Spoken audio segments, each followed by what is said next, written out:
मनोज जरांगेंकडून उपोषणाची घोषणा, मागण्यांची अंमलबजावणी होत नाही तोपर्यंत आंदोलन, मनोज जरांगेंचा सरकारला इशारा.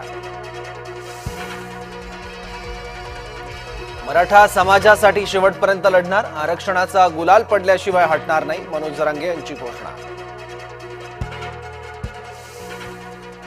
आंदोलनाला गालबोट लागू देऊ नका, मुंबईकरांना त्रास देऊ नका, जरांगेंचं आंदोलकांना आवाहन.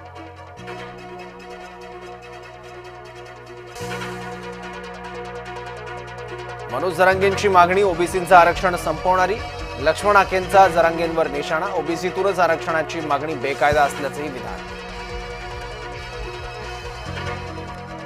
आरक्षणाला धक्का लागला तर ओबीसी रस्त्यावर उतरेल, बबनराव तायवाडे यांचा इशारा.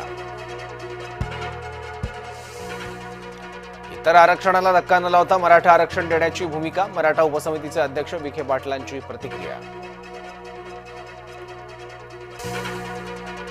अन्य समाजाचं आरक्षण काढून मराठ्यांना देणं अयोग्य, सरकार सर्व समाजाच्या मागे, महसूल मंत्री चंद्रशेखर बावनकुळे यांचं वक्तव्य.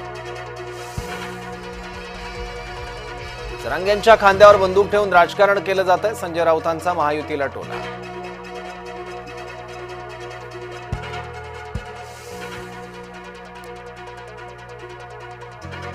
शिंदे समितीने वेळोवेळी चांगले निर्णय घेतले, शिल्लक बाबी पूर्ण केल्या जातील, दीपक केसरकर यांची माहिती.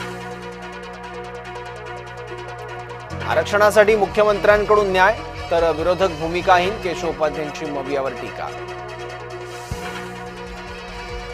केंद्रीय गृहमंत्री अमित शहा आज महाराष्ट्र दौऱ्यावर, लालबागच्या राजासह अन्य गणपतींचं दर्शन घेणार. बिहारमध्ये काँग्रेस आणि भाजपमध्ये राडा, दोन्ही पक्षांच्या कार्यकर्त्यांकडून दगडफेक, पंतप्रधान मोदींबद्दल केलेल्या अपशब्दावरून भाजप आक्रमक. पावसामुळे यवतमाळ, नांदेडमधील शाळांना सुट्टी, पावसामुळे नद्यांच्या पाणी पातळीत वाढ, सतर्कतेचा इशारा.